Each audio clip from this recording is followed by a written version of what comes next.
3, 2, 1. Hey everybody, thank you for listening to and or watching Teddybears and Tentacles episode number 53, I think, maybe 54. We are back from a 3 or 4 week break. We usually take one of those once a year, and this is where it landed, and it's a good thing for us. And we'll explain why a little bit later. But with me today, as always, I have Skinny Rick. How's it going, dude? Well, I got a mask on, so yeah, it's going, I guess. Yeah, Skinny Rick might have some COVID in his genes, you know, GENES. I guess you could say that. His family's been a little under the weather, so we're taking a little bit of precautions. Not that it's really, gonna do anything, but I mean, I feel I ate Taco Bell yesterday, and I think that messed up my stomach. But I don't really have any. I don't know. I don't feel COVID-y. Yeah. I just feel kind of like my stomach hurts. Yeah, and I just kind of have been dealing with some general health stuff, so we're just erring on the side of caution. I think we're probably about 5 feet away, but if we spread it, we spread it, dude. Not if we spread it, we spread it. But if I get it, I get it. So we're gonna go ahead and jump into today's episode pretty quickly. It's not gonna be too long of one. We're gonna talk about kind of some stuff that happened in the break really briefly for a few different reasons, and then the 2016 Ghislaine Maxwell case involving Virginia Giuffre, that deposition. The transcript for it dropped today, so we're going to go through a little bit of it. It's kind of interesting. But while we were away, a few things happened. One of them was the Hunter Biden laptop hard drive thing. Luckily, we were not on for that. We didn't jump on it. We didn't make a video because a lot of channels that ended up making videos on it got banned. And so, all I really have to say about it is, we'll let the evidence kind of show itself and see what happens. I mean, there's nothing that we're going to be able to say that hasn't already been said. The people surrounding that whole thing, Rudy Giuliani, Steve Bannon, all these people they've been around for a long time. So we're not going to tell you anything that, any other source would be able to. So for the sake of our channel, we're going to go ahead and keep moving forward, because the Ghislaine Maxwell thing is pretty important. It's her trial date is not set until next year, like actually pretty deep into next year. I want to say June or July. So wow. Any little bit of stuff that we could get between then is good. And then this also confirms some of the stuff that we've been talking about, for a minute. So I think the last time that we kind of talked, nothing too crazy had happened. They had come out and said that Jeffrey Epstein had been confirmed bankrolled by Robert Maxwell, Ghislaine Maxwell's dad, and that he was the one who introduced them. We're not going to go back over that stuff. I do want to read today, for the sake of keeping this thing as pure as possible. The Miami Herald has an article about the deposition that was released today. They're the ones that originally broke the Jeffrey Epstein story. They're the reason that he got arrested the first time, and the reason that he got arrested, or it was brought to attention again. So I want to go straight to them just to read kind of what they have to say on it. And so they say, no Ghislaine Maxwell. Well, let's see who wrote this first. This is Kevin Hall and Ben Wider. I'm not sure who those guys are. My phone just asked me to consent to something. That's good. And then it went away. Okay. It won't let me see it anymore. So. Well, do you consent? That's good. No, absolutely not. So it says, no, Ghislaine Maxwell doesn't remember where she met Virginia Roberts Giuffre, the woman who says she recruited from a job at Mar-a-Lago as a teenager to become Jeffrey Epstein's masseuse and eventual sex slave. Yes, she recalls women hang around Epstein's pool topless, but it's not a common thing, and they did not appear underage. And so they're just brushing on a little bit the material that's in here, which we'll go over that stuff kind of ourselves. I guess this doesn't really... This is kind of this is a pretty in-depth article, and so we're not going to get too much into it. It kind of goes over the whole Epstein story. I thought maybe they had a decent summary of it. All my stuff is messing up right now, dude. My phone's going off. My computer's going off. Okay, so we'll go ahead and start. So first thing to say about this, there are some redactions within this deposition. There are a lot less than you would expect there to be. You'd expect there to be, a pretty good bit, but there's really only a few. I've already read through. I've skimmed through the entire thing. So I can tell you right now that some of the redaction is Lex Wessner. Some of it is Prince Andrew. At another part, they talk about a man that Epstein had worked with at this firm. A guy that also worked at the firm's name is redacted. And so, I didn't dig too deep on this. This came out, within the last 3 hours, less than 3 hours ago. So I haven't got the chance to yet. But that stuff, if you really want to know who these people are, I'm sure you could find that stuff out. There's enough breadcrumbs within this deposition here. So it kind of starts off like you would think it does. First off, I want to say that the people that interview for these things are, I don't understand why they ask questions the way that they ask sometimes. It seems like you would get a better response just going, hey, did you recruit young girls to have sex with Jeffrey Epstein? Because this is the stuff... This is the kind of stuff, the quality of the questions here. Let me see if I can find one. I did not do that to my recollection. Did you ever bring someone who was invite someone under the age of 18 to Jeffrey's home, any of his homes? Can you repeat the question? It's like, whenever you're structuring a interrogation style interview with someone, and the person immediately has the ability to go, and Ghislaine Maxwell, dude, with her British voice, can you repeat the question, please? I mean, you got to do better than that. But so there's a lot of that going on in the beginning of it. There's a lot of, can you repeat the question, please? I'm not sure what you're really asking type stuff.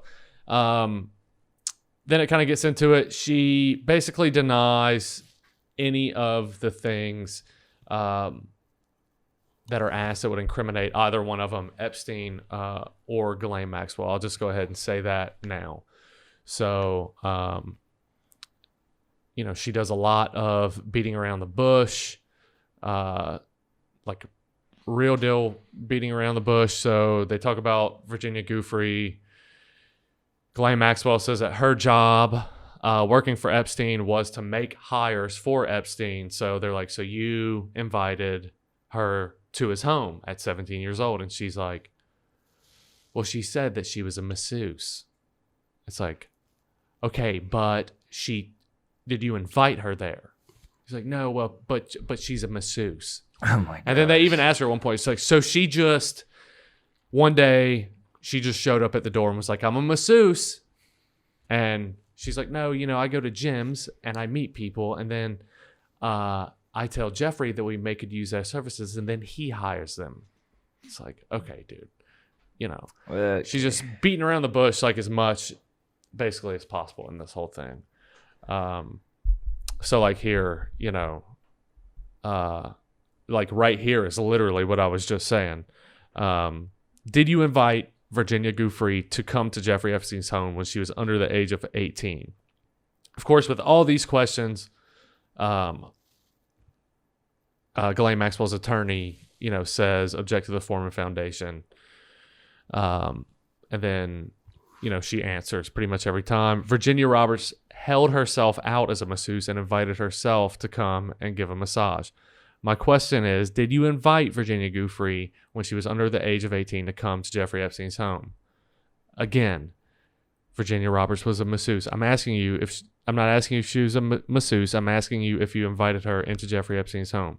Again, there would be no course to have a conversation with Virginia unless she held herself out to be a masseuse. So that goes on and on and on. A lot of stuff like that. So couple things within this that I found interesting, and we already talked about this a little bit. And in my opinion is further confirmation of some of the stuff that we've been saying for a long time. That's what I want to go over next. So one of the claims that I've been saying from almost the beginning is that Jeffrey Epstein seemed like some type of intelligence operator running some type of a honeypot. Yeah, whether it be a honeypot or a blackmail operation or something like that. He was running it. Now, we still don't know exactly who that was. My opinion is that it was probably Mossad. At one point, I kind of felt like he was potentially CIA, but that's kind of been the thing from the beginning is that I've thought that he was some type of intelligence, probably Mossad. And so towards the end of this document, they ask some questions that kind of revolve around that, sort of out of nowhere within the conversation, which I found kind of interesting. Let me see which one it is here. So this was about the statement to the press, which I also found pretty weird. Okay, so this is just some questioning. Do you know if Jeffrey Epstein had any relationship with the U.S. government, either working for the CIA or the FBI in his lifetime? I have no knowledge of that. Did you know Jeffrey Epstein has any friends that are in the CIA or FBI? I have no idea. Are you aware of an investigation of Jeffrey Epstein in the early 80s relating to the SEC? I have no knowledge of that, which I believe this is a case in 2016, which everyone at that point had knowledge of that. Are you aware that Jeffrey Epstein has told people that he worked for the government to recover stolen funds? That's interesting. That's something that I had never heard of. Now, whenever it's talking about his investigation with the SEC, it was never, ever confirmed that he was investigated. But back in the 80s, he had that job with... who was that job with? Was it Bear Stearns? What? Is that a real company? That job that he had? It sounds right. Maybe.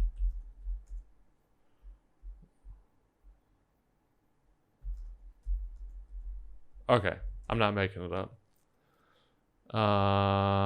Yeah. So Bear Stearns, whenever he was walking there, he had become partner like very quickly, and had he had gotten the job from lying on his resume. They ended up catching him, and it looked like he was able to resign, exit the deal pretty quickly. And his direct business partner at the time ended up going to prison. Now, if this is true that he was working with the government to recover stolen money, that would make sense as to why his partner would have gotten arrested and not him, with the Bear Stearns, whole Bear Stearns thing, which is pretty interesting. I had never heard that. So it continues. Has he ever told you that he worked for the U.S. government? I do not recollect that. You don't recollect, or has he never told you that? I have no knowledge. I don't recollect him telling me that he worked for the government. Does Jeffrey Epstein have any affiliation with the Israeli government? Objection to the Foreman Foundation. I have no knowledge of that. Do you know if he ever performed any work for the Israeli government? I have no knowledge of that. Have you ever visited Israel with Epstein? I'm sorry, I don't recollect. You've seen the flight logs that I provide you today. Are there, during your time working for Jeffrey Epstein, were there times where you flew commercial flights rather than Jeffrey Epstein's planes? Yes. how often did that occur decently? And then it asks if he went to Israel. So yeah, pretty much I found that whole thing that whole exchange very interesting. It seemed like, I think it's funny that it's how often did that occur decently. Yeah. Yeah. Well, I mean, it goes to show you how British. Well, yeah, not only how British, but how Jeffrey Epstein seemed to be, this whole thing, that statement in itself kind of turns this whole thing into a farce. It's saying that, did you have to fly commercial and she's saying, yeah, I had to a good bit. Her lifestyle wasn't dependent on her. It was dependent on someone else. Her money was coming from him or from somewhere else, not from her. If she's having to fly a commercial whenever she's not around Jeffrey Epstein, it's a lot different than the lifestyle that she's used to living with her bajillionaire dad, Yeah. It's pretty weird. But asking specifically if she had taken a trip to Israel with him, given her dad's prominence in, really the nation of Israel as that one prime minister had said at Robert Maxwell's funeral. It's just really interesting. So hopefully some more stuff, we'll get more stuff on this soon. I would really like to see the video. I think that would be a lot more telling than just being able to read this, I mean, it's hard to tell what's true and what's not. I mean, you can kind of see in some parts they're able to have free form conversation without the attorney interrupting. For the most part, after every single question, the attorney interrupts. Objection. Yeah, so I would love to see what this actually looked like, in person, the video of it. I don't know. I still think that what this thing is going to uncover at the end of it is that Ghislaine Maxwell is the real, she's the real bad guy. Yeah, is the real bad guy. That she's Jeffrey the Epstein. Wizard, yeah. The guy behind the curtain. Yeah. So it'll be interesting to see how this thing kind of unfolds. You can find this pretty much anywhere. Miami Herald has it. This is on NPR that we're looking at it now. They have the entire document. It's 465 pages, with the last 50 or so being just citation and all that stuff. Sure. So, yeah. What do you think, man? You have any questions or any? Why did it take this long for them to release this? Why did it take so long? Yeah, I mean, that's a good question. Like I said, it does give you a little bit of insight into, yeah, I mean, look, but you could tell, some of these names, like look right here. Would Jeffrey Epstein ever fly, for example, blank on a commercial flight to meet you in New Mexico? Objection, blah, blah, blah. Do you recall a trip where you met blank in New Mexico? Well, who are we talking about in New Mexico? It's either going to be, so if they're putting them on a commercial flight, this person is not going to be Les Wexner. Les Wexner can get on their own flight. So who else is in New Mexico that this is more than likely is? Well, the governor, Bill Richardson, who they were allowed to win the lottery twice in his state, is someone that they could put on a commercial flight to New Mexico. And so, yeah, dude. Yeah, I mean, that's what I think. I think it's some of this redaction type stuff. And I think that whenever you have implications that, have billions of dollars tied up in individual assets, like all these people, I mean, I think that they have to, before they can release this, they have to look at Bill Richardson, if she says his name. They have to look at they have to look through all that stuff. Les Wexner, that was the guy who had the town. Yeah, he's the Victoria's Secret. Yeah, the weird dude. Yeah, and they do also ask her in this deposition if she was aware that redacted name sold Epstein's New York property to him for, if she knew how much they sold for, which we know that number is $10. Yeah. Yeah, for the biggest, most expensive piece of real estate at one point in time in Manhattan. Yep. I believe that it was actually owned by one of the guys who either had something to do with the Titanic. $10. So that's wild, dude. Pretty crazy.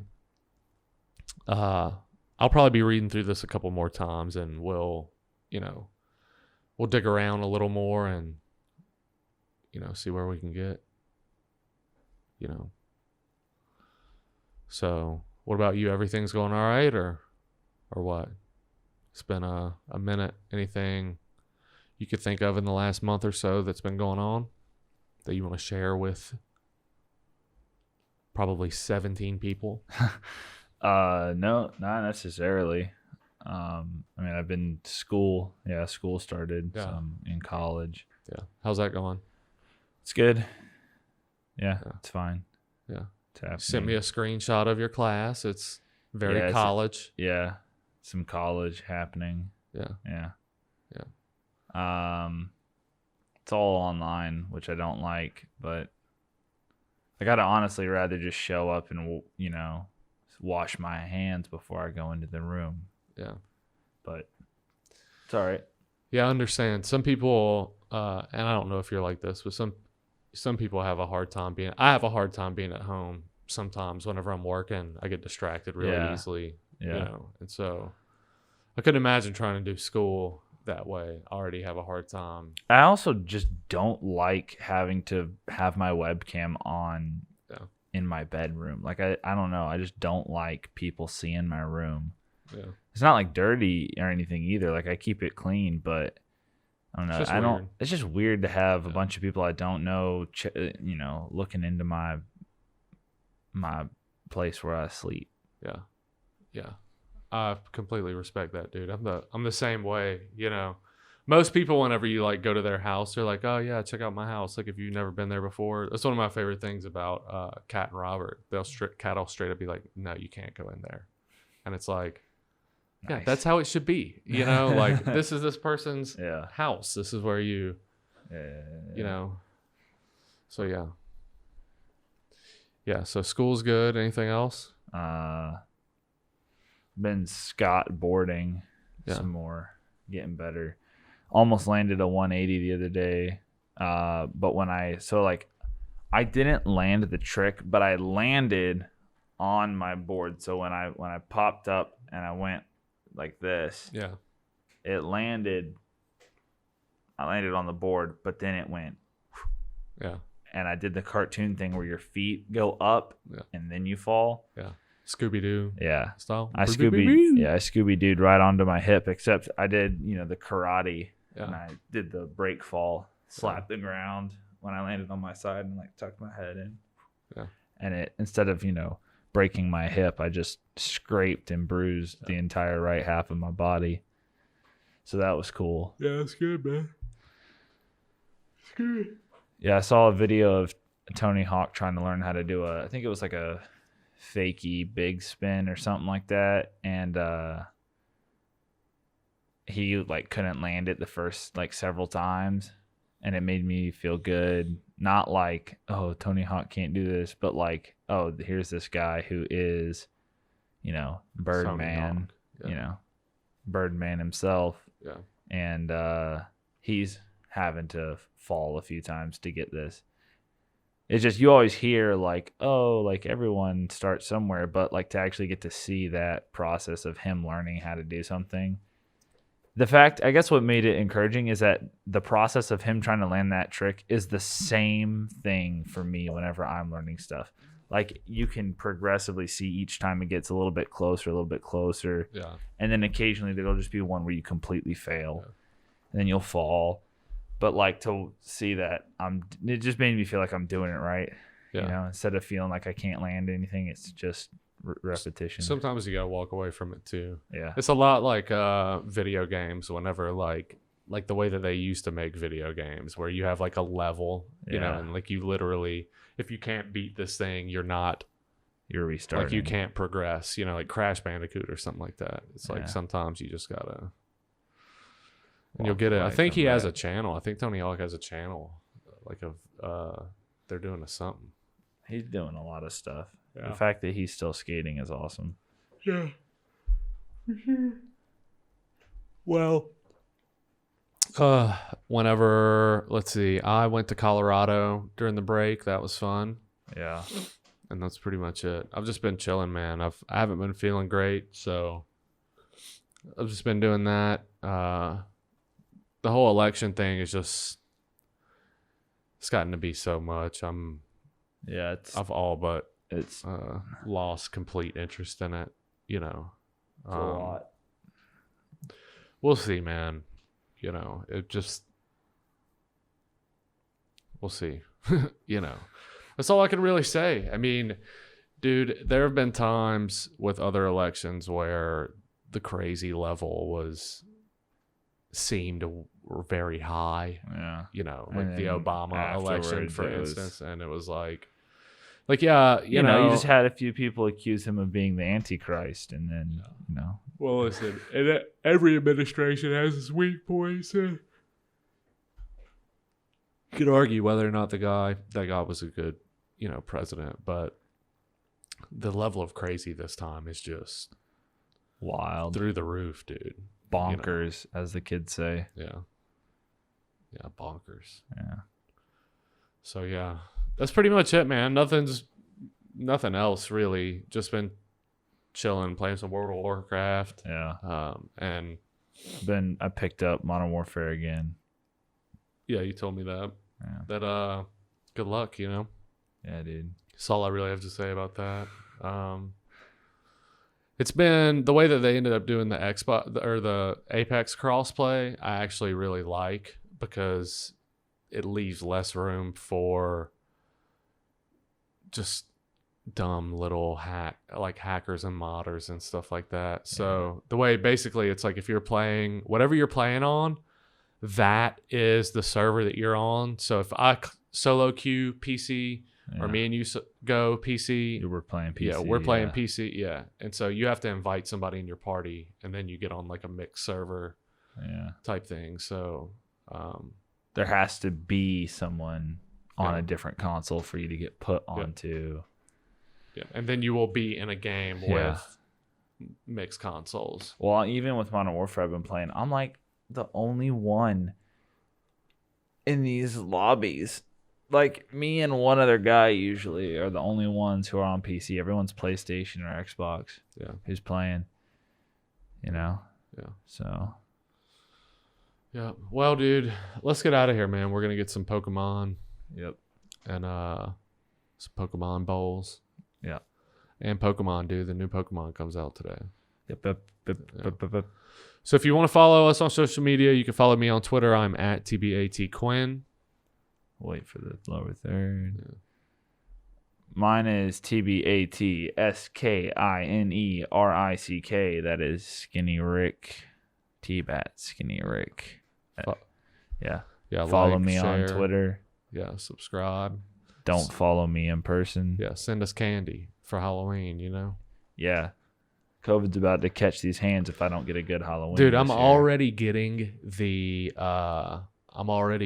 Facebook, like, people are gonna put marijuana and dude. acid in your kids' candy. Let's go, like, dude. Hey, man, don't eat the candy. It's got razors in it, dude. Yeah. Let me tell you all this, dude. Eat all the candy you want, because there ain't a single person out there that's got edibles or acid that's about to give it away. Waste it on little kids.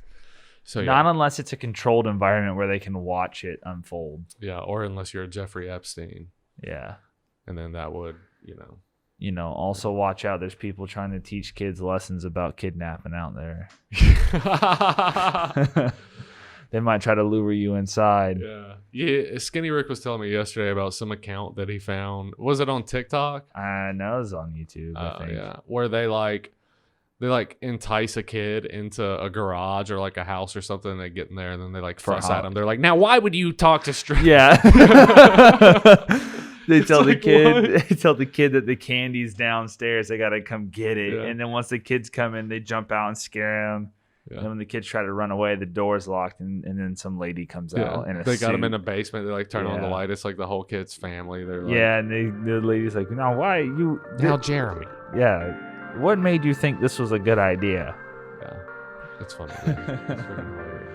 So yeah, let's get out of here, man. We'll catch y'all next week.